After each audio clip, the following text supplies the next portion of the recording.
হুগলির সাংসদ রচনা ব্যানার্জিকে চ্যালেঞ্জ অসিত মজুমদারের। দম থাকলে চুঁচুড়া থেকে নির্দলে দাঁড়ান, ওর থেকে বেশি ভোট না পেলে ন্যাড়া হয়ে ঘুরবো। টিকিট না পাওয়ার পর থেকেই বিক্ষুব্ধ অসিত মজুমদার। চুঁচুড়া বিধানসভা কেন্দ্রে পাননি টিকিট। আর এবার রচনা ব্যানার্জিকে হুঁশিয়ারি। রচনা গ্রুপবাজি করছে, মিথ্যুক মহিলা, স্মার্ট ক্লাসরুম তৈরি করে কাটমানি খেয়েছে। আমার টিকিট না পাওয়ার জন্য রচনা দায়ী। রচনার বিরুদ্ধে বিস্ফোরক চুঁচুড়ার বিধায়ক তৃণমূল নেতা অসিত মজুমদার।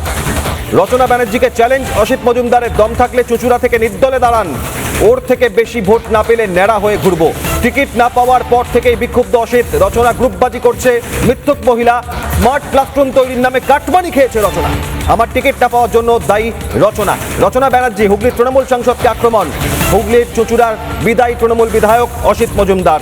রচনার বিরুদ্ধে বিস্ফোরক চুঁচুড়ার বিদায়ী বিধায়ক অসিত মজুমদার। রচনা অসিত দ্বন্দ্ব এর আগে বারংবার সামনে এসেছে। মাঝে একবার কল্যাণ ব্যানার্জি মিটমাট করার চেষ্টা করলেও দ্বন্দ্ব মেটেনি। আর এবার চুঁচুড়া বিধানসভা কেন্দ্র থেকে তৃণমূলের টিকিট না পাওয়ায় রচনাকে দুষলেন অসিত মজুমদার। রচনা ব্যানার্জি গ্রুপবাজি করছে, মিথ্যুক মহিলা, স্মার্ট ক্লাসরুম তৈরি করে কাটমানি খেয়েছে। আমার টিকিট না পাওয়ার জন্য রচনা দায়ী। মন্তব্য চুঁচুড়ার বিদায়ী বিধায়ক অসিত মজুমদারের।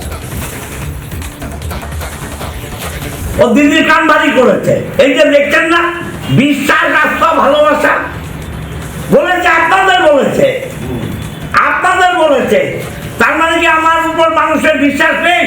আমি রাস্তায় হাঁটবো, রচনাও হাঁটবে। রচনার পেছনে কটা লোক হাঁটে, আমার পেছনে কটা লোক হাঁটে, দেখে নেবেন। রচনা ব্যানার্জিকে দল তাড়িয়ে দিই। এদের মতো লোক দলে থাকলে দলে গোষ্ঠীদ্বন্দ্ব বাড়বে, দল শেষ হবে। কাউকে বলবে এমপি করে দেবো, কাউকে বলবে এমএলএ করে দেবো, কাউকে বলবে চেয়ারম্যান করে দেবো। আপনার টিকিট পাওয়ার না পাওয়ার পিছনে কি রচনার হাত আছে? অবশ্যই আছে। ও দিদির কান বাড়ি করেছে, এই যে দেখছেন না, বিশ্বাস, আস্থা, ভালোবাসা বলেছে, আপনাদের বলেছে, আপনাদের বলেছে। তার মানে কি আমার উপর মানুষের বিশ্বাস নেই? আমি রাস্তায় হাঁটবো, রচনাও হাঁটবে।